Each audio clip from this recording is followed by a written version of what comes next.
Hello and welcome to a very special edition of the show. The UAE is getting ready to send their second man into space, and the first on a long-duration mission. Yes, to break that down for you, this is the first time an Emirati astronaut will be launched into space inside the SpaceX Falcon 9 rocket to spend 6 months on the International Space Station.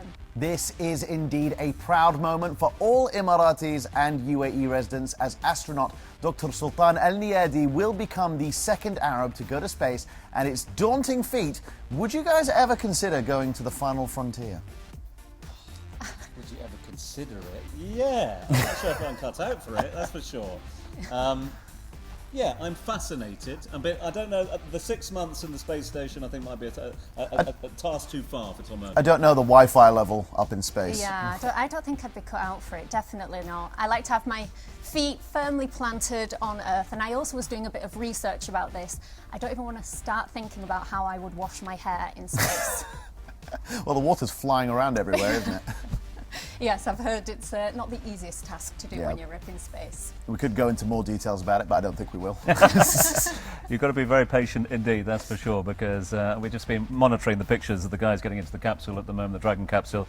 They've been strapped in for over 2.5 hours. That's before takeoff as well, but exciting times nonetheless. And we will be monitoring those pictures for you throughout the course of this morning. Now, our guest co-host is an expert in astronomy and, of course, space science. He has valuable insights in space travel and preparation. We'll be meeting our very special guest, Dr. Aquib Moin, the Associate Professor for the UAE University, very shortly.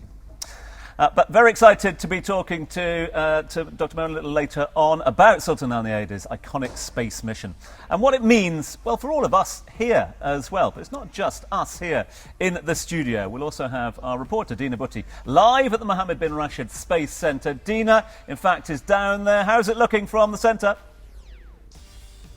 Yes, hi everyone. I'm here at the Mohammed bin Rashid Space Center, and I can't tell you how excited everyone is, but also super focused. And I'm personally just feeling so honored to be here. Such a historic moment amidst all the action as UAE astronaut Sultan Al Neyadi prepares to take off on a 6-month mission to the International Space Station. Now, this mission will make the UAE the 11th country, the first non-ISS partner, and the first ever Arab nation to send an astronaut on a long-duration mission to the ISS.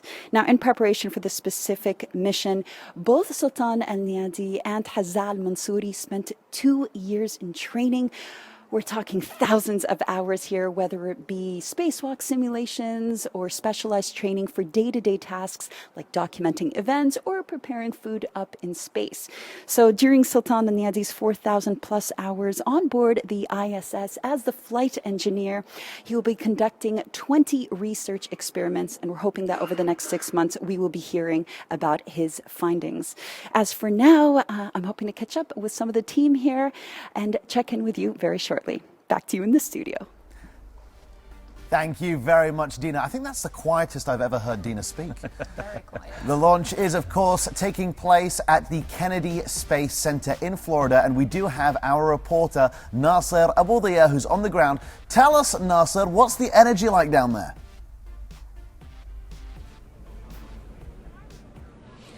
Yes, we are here live at the Kennedy Space Center in Florida to cover the launch of the longest Arab space mission in history. SpaceX Crew 6 mission is about to launch in less than an hour with the Emirati astronaut Sultan Al Neyadi on board, making history as the first Arab astronaut to spend 6 months on board the International Space Station. Preparations, checks and tests have been in place for the last few hours. We've seen Al Neyadi coming out with the rest of the crew, greeting their families, saying goodbyes before Tesla cars took them to the launch pad, where they went up the tower into the White Room, and each one of them signed their name on the white wall before getting into the capsule, the Dragon spacecraft. All the checks have been in place for the Dragon spacecraft before the capsule was actually closed. It was shut, and now we're waiting for the fuel loading. After that, the rocket Falcon 9 would be on its way into space, carrying Al Neyadi and his colleagues to write history. That's it from us here in Florida. Back to you in Dubai. Thank you so much, Nasser. What an amazing place to be. Now it's time for us to take a quick break, but don't go anywhere because we have more live coverage of the space launch and an exclusive chat with astronauts Dr. Sultan Al Neyadi and Hazza Al Mansouri.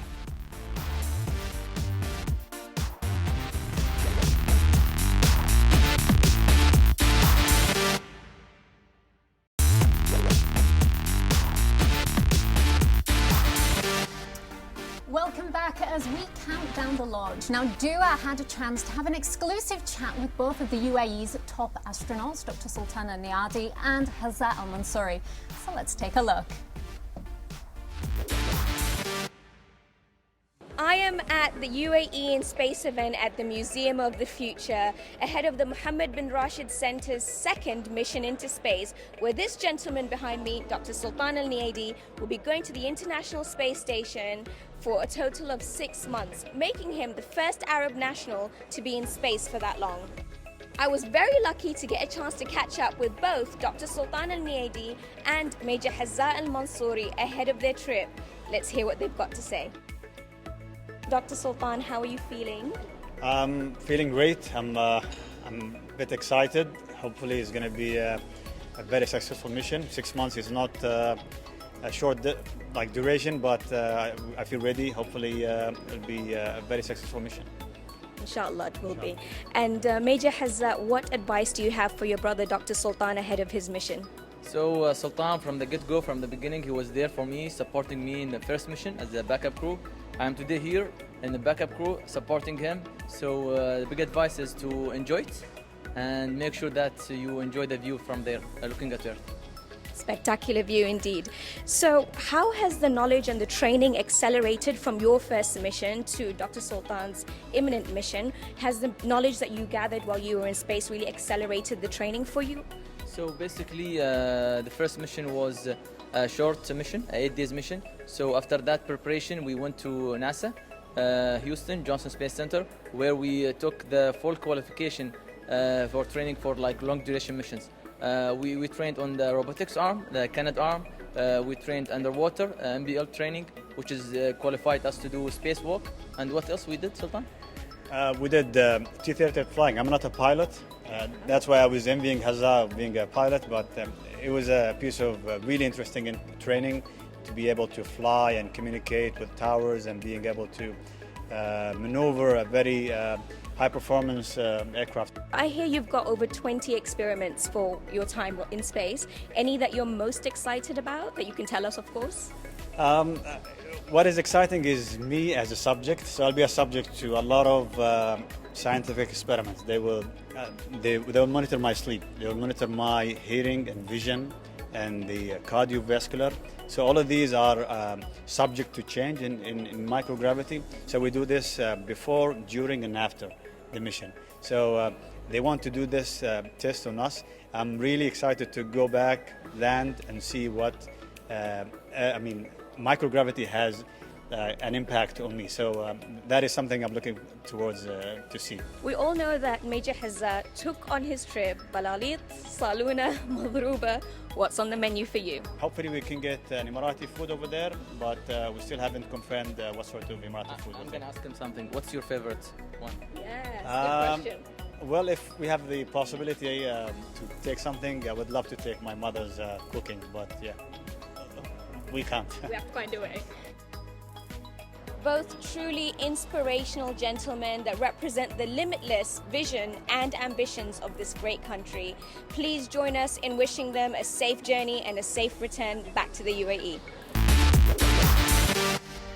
Right, we are. Thank you very much indeed for that one. And we are going to keep an eye on images coming out of the Kennedy Space Station over in Florida, as we understand that the launch is imminent at the moment. Joined by our special guest here, Dr. Aquib Moin, who is the Associate Professor at United Arab Emirates University, a scholar when it comes to all things space, one of the pioneers of space research here in the UAE as well. Great to have you with us. Thank you so much, Tom. It's a pleasure to be here. An exciting time. It's a momentous occasion for all of us, and looking forward to an exciting conversation. Indeed we are. We're also joined by Captain Hamish Harding, a revered pilot, but also, I'm sure, of all the people around the desk here, the only man that have been to space as well. Hamish, thank you so much indeed for joining us. Thank you.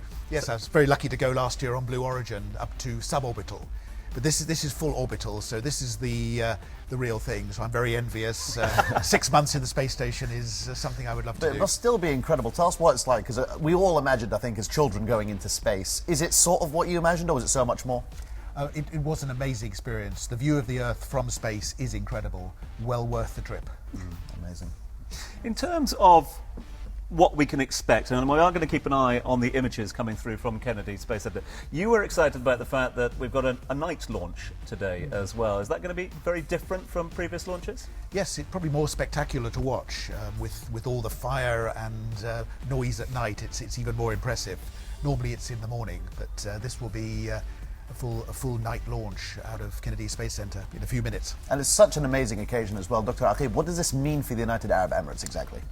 I think that whenever such an endeavor is set to be taken forward, this is something that brings people together in terms of how far we can go in terms of exploration and what is it that the human spirit can do.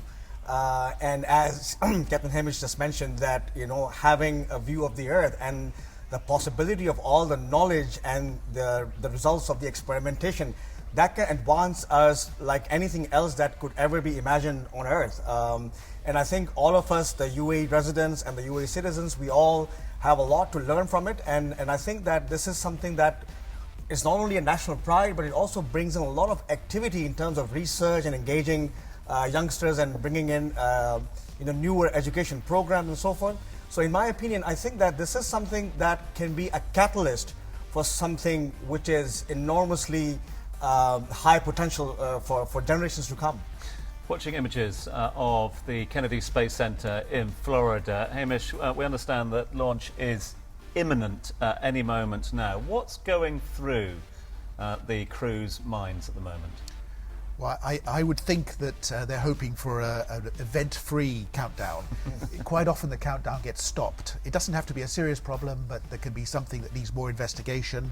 On our mission last year with Blue Origin, there were 2 countdown halts during the final hour, and that's always a bit stressful, but then the countdown resumes and you get back to the final launch. Yeah. Now, what can you tell us about the spacecraft? We're looking at it right now, and I understand that SpaceX is pioneering in the fact that all of the parts of the rocket are retrieved from SpaceX missions. Can you tell us more about that?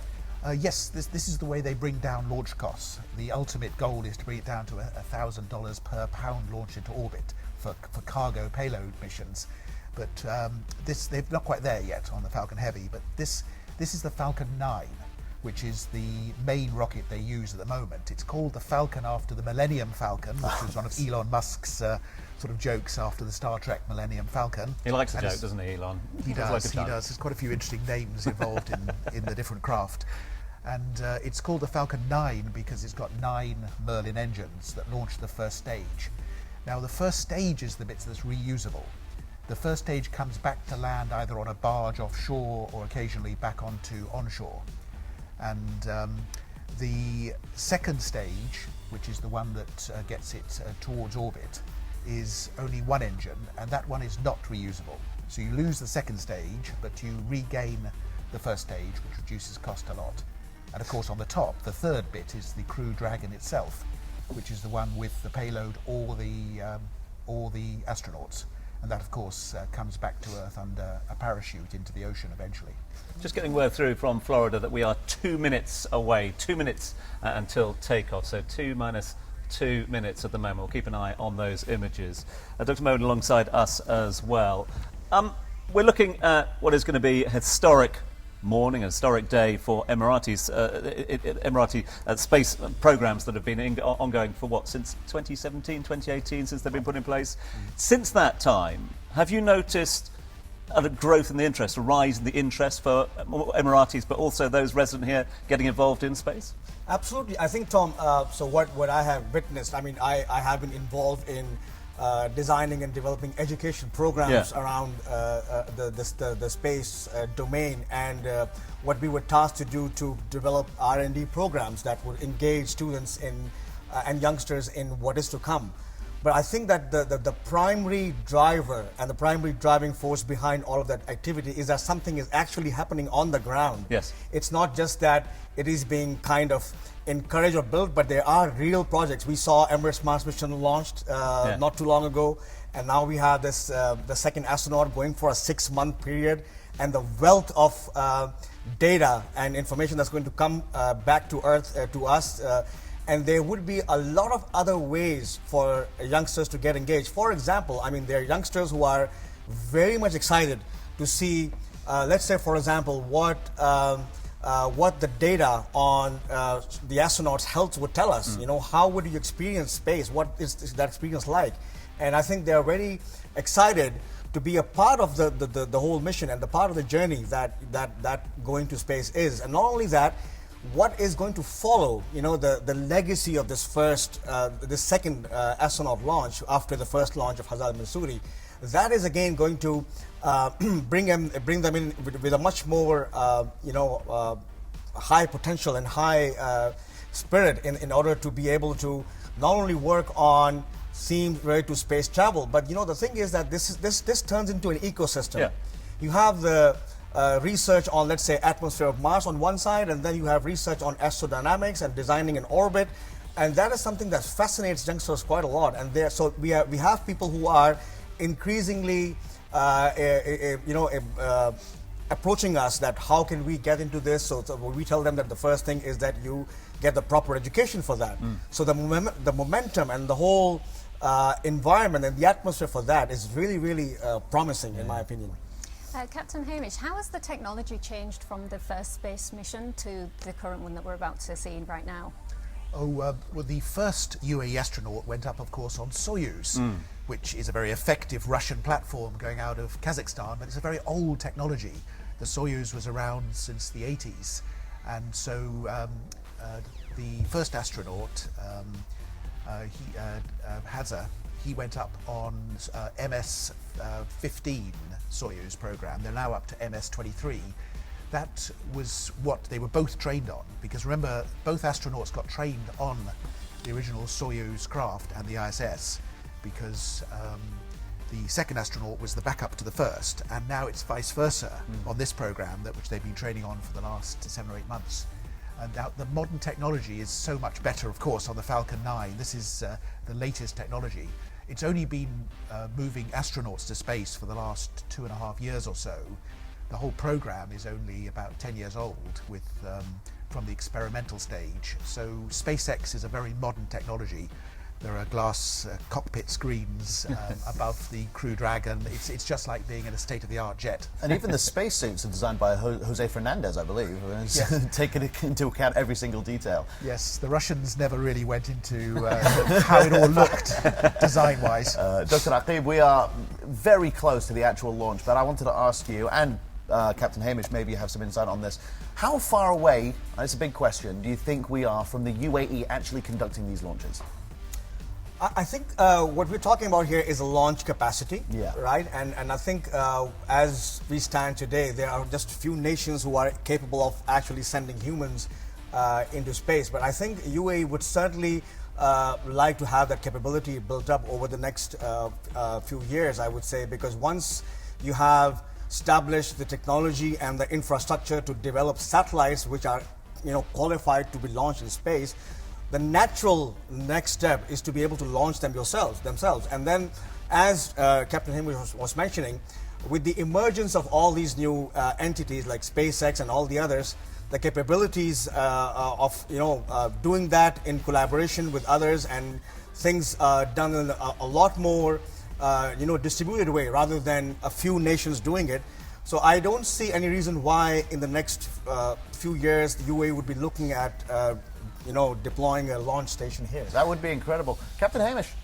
We're seeing some stuff happening on screen. Can you tell us a little bit more of where we are in the process? I think we're in final launch countdown. I haven't seen exactly where we are on the clock. We're a little bit late. We were told 10:45, weren't we? We're just understanding there's a little bit of delay on the launch pad itself, which I'm assuming, Captain Harding, would be a nervous time, not just for the crew who are strapped into the Dragon capsule at the moment. As you can see, the crew at the moment are waiting, as they have been for quite some time, but also all the technicians looking on as well. Nervous times. Yes, there's a lot of high tech going on, and the propellant is really the thing that everybody worries about. There's liquid oxygen, which is hard to keep at the right temperature, and there's rocket grade kerosene. So the two propellants are kerosene and liquid oxygen, which is a very effective combination to launch out of the atmosphere, which requires incredible thrust to get something with this sort of payload capability. The Crew Dragon, or the actual cargo Dragon, can take up to 17 tons of cargo. So it's a pretty major piece of kit. Hence the 9 engines, the 9 Merlin engines, launching the first stage. So there'll be an initial burn of about 4 minutes of major burn, which is the 9 engines. And there's another 6 minutes of the second stage with just 1 engine burning. Because once you're through the first 150 kilometers of Earth's gravitational pull, it's much easier. You need the big thrust to get out of the initial atmosphere. And when can we expect them to arrive at the space station? Oh, that's going to take a lot longer. To get out of the Earth's atmosphere only takes a few minutes. So 10 minutes they'll be separated from the second stage. But then it takes, say, a day of getting the orbit synced. Remember, you're traveling at 28,000 kilometers an hour in order to dock on the space station. The space station orbits all the time and has been very successfully for 23 years.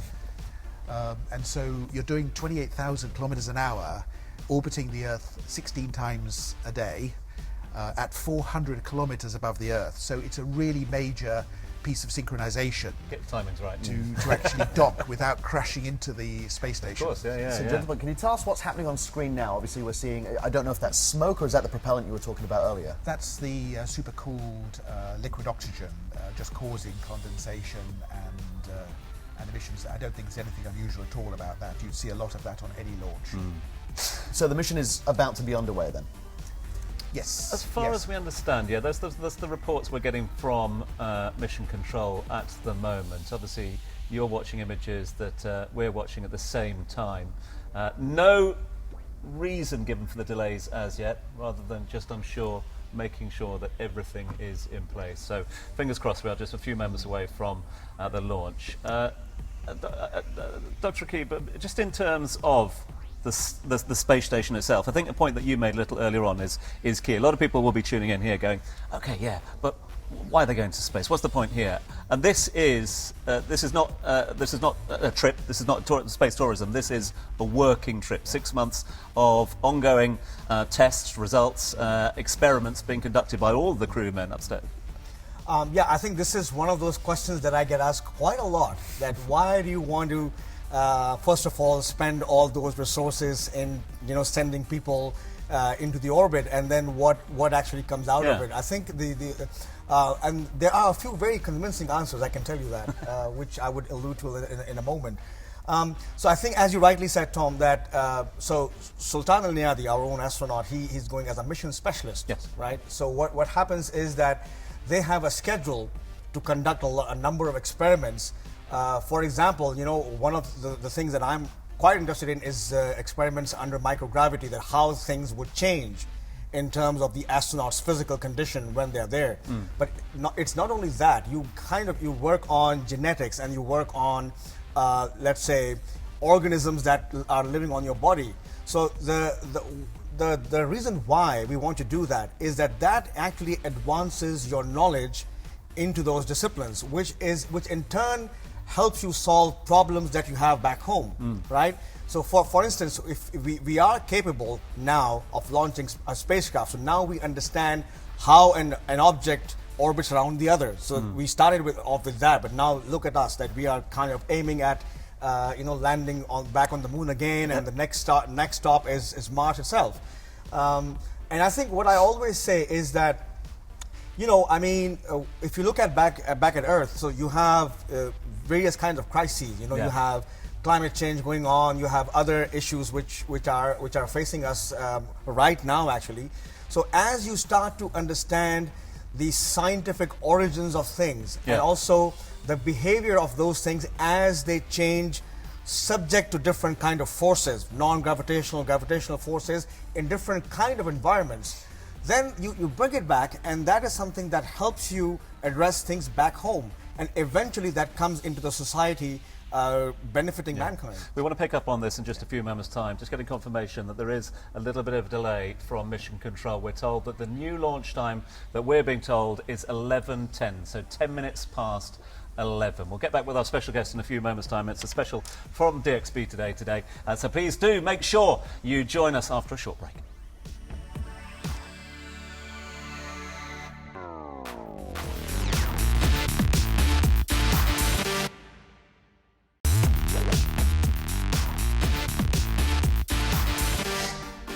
Welcome back to DXB Today, where it's all about the launch. And before we get to the launch, we are going to be speaking to Dina Butti, who is at the space station, and she's speaking to a very special guest, Mr. Mohammed Al-Blushi, the head of space operations. Dina, what's going on over there?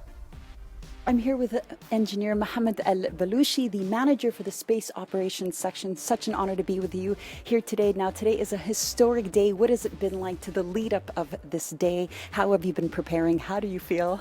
Basically, we are so excited about this mission. We have been working with our colleagues in NASA and even our team being there days and nights, and we are so excited for this mission. Now, tell me a little bit about the work that astronaut Sultan Al Neyadi will be doing up at the ISS. So basically, Sultan Neyadi would be the mission specialist for the mission. His role is going to be basically conducting science experiments. He's even capable of doing the spacewalk for maintenance and operating the station, as well as the regular activities, educational activities that most of the astronauts are conducting on board the station. Now, obviously, in preparation for this mission, he has done an extraordinary amount of training. Can you tell us a little bit about that as well? So basically, Sultan Neyadi and Hazal Mansouri both started their trainings at NASA in September 2020. So they spent almost more than 1,700 hours of training for basically a lot of science experiments, how to conduct and even how to operate the station using different facilities, and even using most of the payloads over there. So they all require a big amount of experience in order to operate the station. Now, obviously, this is the second mission for the Mohammed bin Rashid Space Center. What did you learn from the first one that you are applying now and implementing into the second mission? So basically, we have learned a lot. We learned that the international collaboration is the most important part of such missions. We learned that we are required to engage more students even for this mission, to inspire the future generation, and even to let them get excited about the space sector and getting their passion to work in such a sector. Now, obviously, this is a massive day for the UAE, but also for Arabs everywhere, as this will be the first ever time that an Arab nation sends an astronaut on a long-duration mission to the ISS. How do you hope that this mission will spread some of the Arab culture and traditions? How do you think you'll be representing us out there? So basically this gonna consider as the first longest duration for the Arab astronauts. So we hope that in future a lot of Arab countries gonna contribute to the scientific research and such space missions as well. Now, the most important question: how do you plan on celebrating today? Well, it depends. Actually, inshallah, everything would go so perfect as planned, and we are hoping all the best for Sultan. Thank you so much, and best of luck today. We can't wait to celebrate with you. Thank you. Yeah, you are tuned in to our DXB Today special, as of course we focus on all things space. Special guest here in the studio for our special coverage of the launch. We will get more details from the Kennedy Space Station in just a little moment. So we're going to take a short break. When we come back, more live from Florida, more live from Dubai.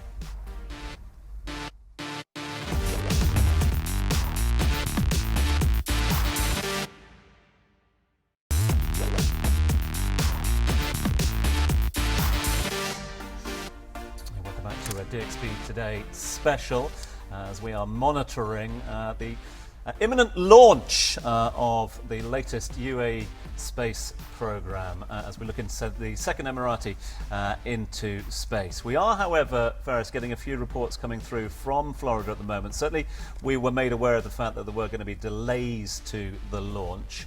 What's the latest that we're hearing from the launch site itself? As far as we know, there's been a malfunction with the ground services, with the launch services, but this happens all the time, doesn't it, Dr. Aquib?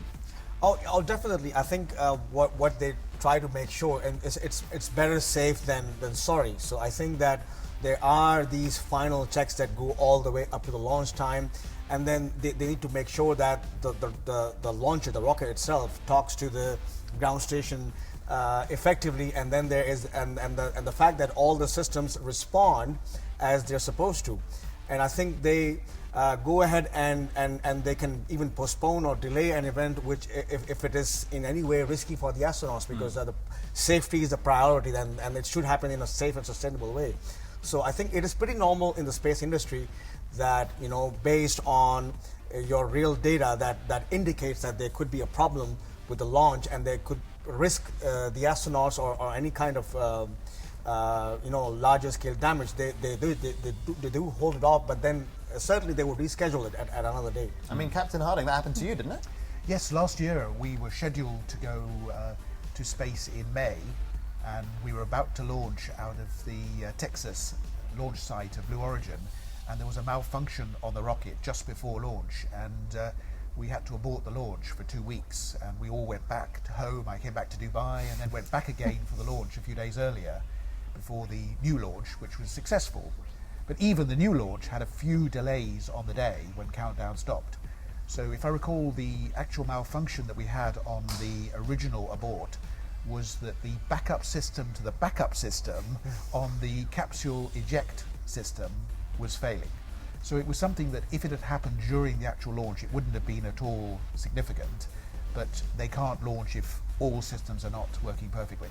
Yeah, so confirmation just coming through from Florida at the moment. We understand there has been a malfunction at the launch. We are also hearing, yet to be confirmed, but we are hearing at this stage that we are looking at a 2 to 3 day delay to the launch program. But again, just making this point that this is nothing new. This is quite normal. It's quite normal. I mean, as Captain Hamish was mentioning, that, you know, it could be something that is not too big, but you know what, the thing that they want to make sure is that at the time of launch, it's all systems go. And that actually means, in a literal sense, that all systems should be operating and responding in a way that they should. And if there is a need to postpone it for a few days, because as we were discussing earlier, that the launch window is not really limited, as opposed to when you are launching for a Mars mission. You know, you kind of have to launch in a specific window when the two planets are aligning and that kind of stuff. But for this kind of launch, which it has to align to International Space Station, which is in the low Earth orbit, so it's not as time critical as you would imagine. So a delay of a few days or even a week or something, that's quite normal. Yeah.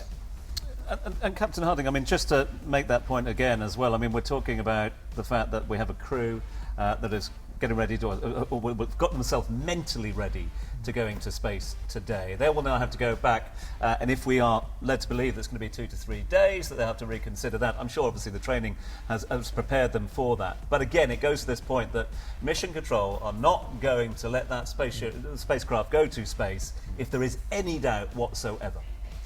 Absolutely. There are so many moving parts in all this, on the ground and in the actual rocket itself. And this is still very, very exciting technology. These propellants are quite volatile. There's a lot of things that can happen. But nowadays there's a lot of safety built in In the older days, in the Apollo days and in the space shuttle days, there wasn't an escape procedure.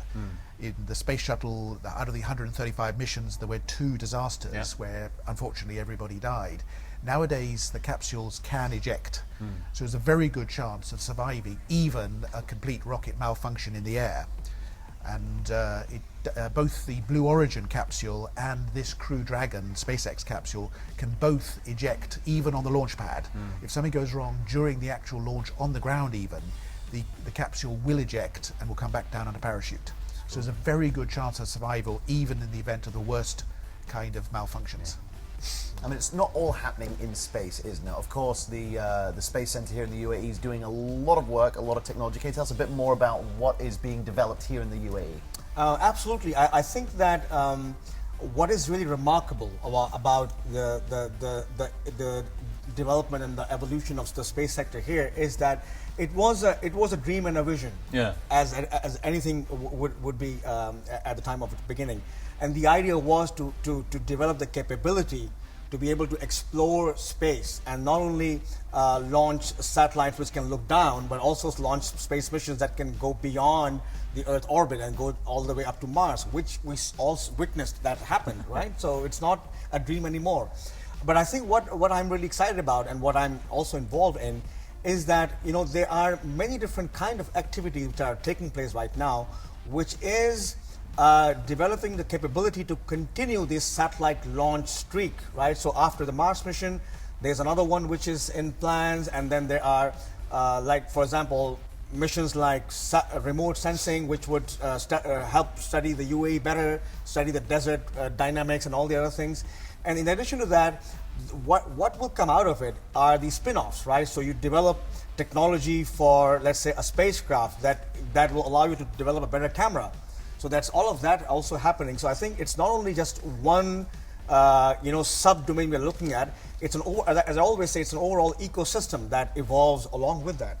Incredible. Thank you, Doctor. Well, the UAE's space program is growing by leaps, and all in a very short time. So let's take a look at what the country has achieved. The people of the UAE dreamt big, and their ambitions launched them way beyond the skies and the stars, taking them beyond Earth's atmosphere. Their space project began over a decade ago, when a small team of Emirati engineers learned the necessary skills and acquired the knowledge to build and launch their own satellite into space. It was an extraordinary achievement for a small country. 24 Emirati engineers proudly witnessed Khalifa Sat fire off from Tanegashima in Japan in 2018. But this was just the beginning. In 2017, Sheikh Mohammed bin Rashid Al Maktoum announced the first UAE astronaut program. 2 finalists, Hazza Al Mansouri and Sultan Al Neyadi, were chosen to be the UAE's first astronauts from over 4,000 participants from around the country. Both astronauts were trained in Russia at the UN Gagarin space station. They went through vigorous training in extreme conditions, including the brutal Russian winter and working in a microgravity environment. On the 25th of September 2019, the father of 4 ordered the Suez M15 spacecraft in Baikonur in Kazakhstan. It was a nail-biting moment.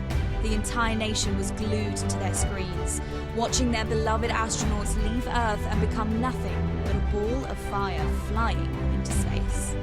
The first astronaut from the UAE docked then and reached the ISS, where Hazza Al Mansouri spent 8 days in microgravity doing a battery of experiments. Hazza made history and became the first Emirati astronaut to reach space. He was also the 240th visitor to the ISS, making the UAE the 90th country to be represented on the Space Lab. This was the pinnacle of the country's ambition. Hazza Al Mansouri represented his proud nation and taken his rightful place in space. The world applauded. the world did applaud, and we were hoping for chapter 2 of that extraordinary success to pan out this morning, but that is not to be the case. Just confirmation coming through. We're still waiting for details on this one, but we do know that the launch that was planned for 10:45 was initially delayed and has now been put back by 2 to 3 days, which begs the question about the sort of mental state of the crew themselves, including Nasser Al-Neyadi, who is will be heading to space. Captain Harding, for a man who's been to space as well, a man who's been stood down from official launch and takeoff as well, it must be tough, I suppose, because you've got yourself physically and mentally ready for a takeoff. You've said your final goodbyes to your loved ones as well. Will they have to go back into quarantine for the next couple of days? Yes, they would remain in quarantine. I noticed his kids are allowed to be with him, which is very nice. Yeah. That I was also lucky to have my kids with me in the last few days before the mission, but certainly they will be in quarantine from everybody else who's not in quarantine with them. So they will just stay like that. It's a normal process. They'll be looking at what went wrong, studying it, understanding how they can mitigate it on the next launch. I'd like to go more into the training that the astronauts go through, Dr. Aquib, because we saw that they were in the Russian winters. What are they training for exactly? Why do they need to go through all these exercises?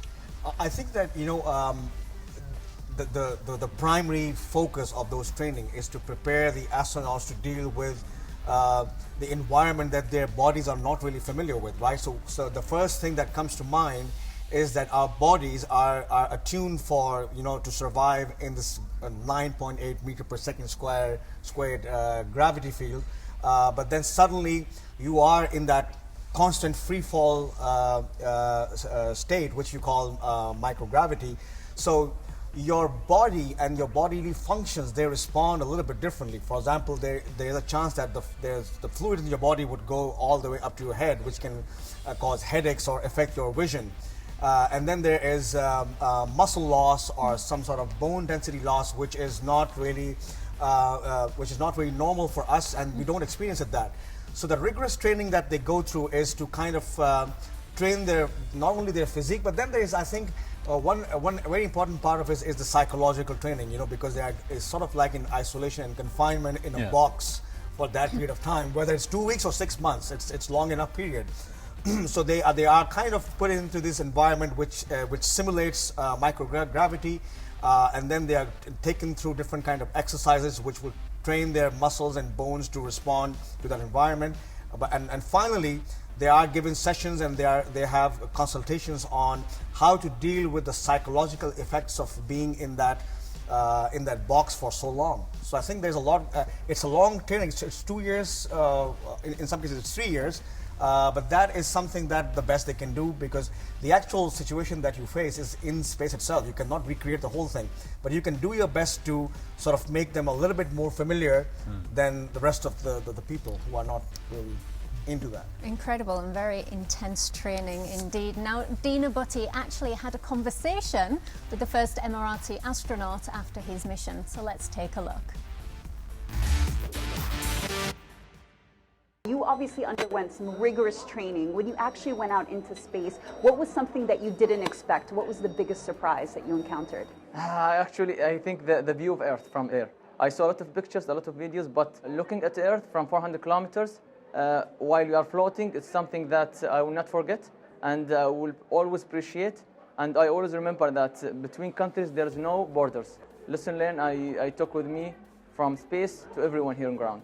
Well, for everyone who is looking up to you right now, you obviously are an idol to so many Arabs and young people who would love to be astronauts one day. What kind of advice could you give them? My advice to all young dreamers, just nothing is impossible. Work hard, dream big. Believe me, the next 20 years is really exciting, especially in terms of space exploration. Thank you so much. It's been such an honor to meet you. Thank you so much. Exciting times indeed for space travel here in the region, space travel and the space programme of the UAE. Big thanks for both of our guests. We've got about another next 10 minutes or so. I just do want to touch, Captain Harding, off on your trip to space, if we may, as well, because I'm conscious of the fact that you're sat here, you're watching a lot of the crew members getting ready to take themselves up into space again. Does it bring back fond memories for you? Oh, absolutely. We had a wonderful time on our particular mission, NS-21, out of Texas last year. It was an amazing experience, feeling the zero-G in the capsule and also looking at Earth. Looking at Earth is probably the best bit of it. As the astronaut was saying just now, out of the cupola in ISS, that is the best view of the lot. From 400 kilometers up, it is an incredible view of the Earth. I mean, there you are on the rocket. It looks absolutely incredible. Can you tell us how long was your trip and what was the purpose of it? Did you do any kind of reconnaissance while you were up there? It's a relatively short suborbital mission, so it's all happening very fast. The first minute you're out above the airliners, the second minute you're out of the Earth's atmosphere, and the third minute you're actually in zero-G. So you're climbing at about 100,000 feet a minute. You're doing Mach 3 vertically. You're at about 3G. So actually on the Blue Origin rocket, there's more G-force going up than there is on this. This is a bigger rocket, so it's a lower G on launch. I think it's about 2G for most of the launch period. But a smaller rocket, the New Shepard from Blue Origin, is going up actually at a higher acceleration. But it doesn't go as high, and you get main engine cut off after 2 or 3 minutes and separation. Would you say the G-forces you experienced were more intense than anything you experienced in our atmosphere, or is it a very different sort of flight? It's the re-entry G-forces are more, because as you come back into Earth on Blue Origin, you've got a 5G re-entry spike, and it's 5G of deceleration. So you have to just get back in your seats in time. You've got 30 seconds. There's a buzzer that goes off. You've got to get back in your seat within 30 seconds to be able to withstand the G-forces fairly easily. They're very well designed zero-G seats, so it all works. Amazing.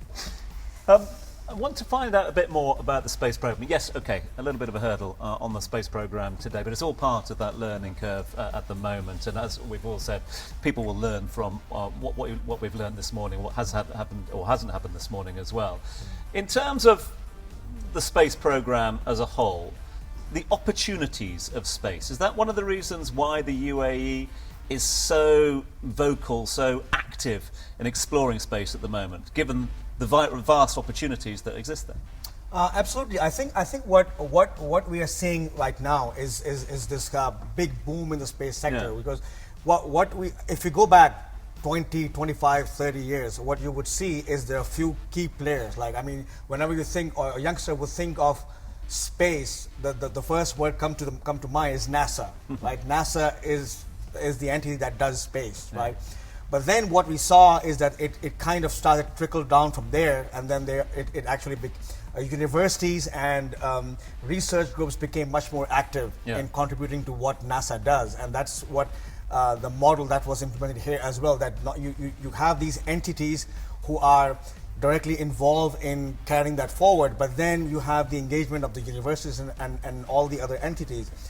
And then we saw another shift, which was private sector coming in. Yeah. So as we speak today, there are over 10,000 sort of space companies around the world, and it's growing every day. SpaceX being one of them. SpaceX is one of them. It's on the top, but then there are a lot of others which are kind of following up. They're developing 3D rockets. They're developing low-cost satellites and no forth, and nothing short of wonder there. The opportunities that lie in there, because you know what we realize is that you can think of many different kind of sectors which exist in parallel with everything else, right? But the space sector is the final frontier in a sense that it involves everything that you know about technology and science. You can think about someone who is an expert in mechanical engineering. So then you can think about the design of the vehicle itself. But then you cannot do that without having someone who can deal with the comms. And then you need someone who can deal with cameras and images and data, right? And you finally come down to data analytics and AI-based decisions. So there is no field and no discipline left out when it comes to space exploration. Even agriculture. Even agriculture, or land mapping, or geographical planning, or even mineral resource mapping and whatnot. I mean, the list is endless. So this is where why the UAE understands and imagines the importance of going into the sector, as this kind of helps with the diversification of economy, but it also opens up all the other avenues that go along with it. So all the associated disciplines, let's say whether it is data analytics or AI or even biotechnology, when you understand the human body, how it reacts, or how the living organisms are behaving in space, you might be able to use that to develop better medicine or something like that. So I think the opportunity lies in the fact that there is progress in each and every discipline as you are trying to resolve the challenges of space exploration. And theoretically, down the line, gentlemen, would it be possible, in theory, to mine on other planets or meteors? And is there anything that we need that's up there? Space mining is a thing. I know that there is an initiative called In Situ Space Resource Utilization, ISRU, as it is called. So I think the name of the game would be that if you want to go beyond the orbit of Mars and you want to kind of have these longer term voyages beyond the solar system, you cannot carry all that stuff from Earth, right? It's only so much that you can take with you. Even if it is Falcon Heavy, you won't be able to take all that you need. So the idea would be that you look for resources such as an asteroid. I mean, it's still something which is kind of in progress, but it is not out of the line. It's something that people are thinking and putting efforts in. Yes, there are asteroids that are valued on the basis of the current commodity prices at the quadrillions of dollars. Wow. Not trillions, quadrillions. Now, obviously, there isn't that much demand to pay for it, and there isn't enough money in the world to pay for it. But in principle, there's more minerals on some of these asteroids than we could possibly ever need. Now, Captain Harding, as we approach the end of our special, I want to ask, it's only been a 2-3 day delay. Obviously, you went through a 2-week delay. Does this give us any kind of idea, any kind of theory about what the issue might have been? Because we still don't know any confirmation. Do you have any? Is it something, a small blip? This sounds like one of the minor blips you can get. If they're seeing any sort of animality at all, they will halt the clock. And if it takes time to investigate, you need to stand everything down because there's a lot of propellants sitting around. They need to be neutralized and made safe, so they can't just sit around. So it sounds to me, from what you're saying, is that they knew exactly what the problem was and they just know they need a couple of days to sort it out. I would think the sensors would tell them everything. So it'll be a disappointment for the astronauts, but they're used to this sort of thing. They're trained for this, so they will get up to the space station in due course. And I was going to say one of the things that's going to be most challenging is sleeping in space. I have quite a few friends who've been to the ISS, and they've told me in detail what the major challenges are personally for them. And actually sleeping in zero-G has been a real issue, and for the first week they can be quite discombobulated. Well, the good news, if there is any good news to be had from this morning, is that they've got a couple of days to catch up on their sleep, the crew that is, ahead of what goes on. Listen, gentlemen, thank you very much to Captain Hamish Holling. Thank you so much indeed for your time this morning. And, of course, to Dr. Aquib Moin. Thank you, sir, for joining us. About it.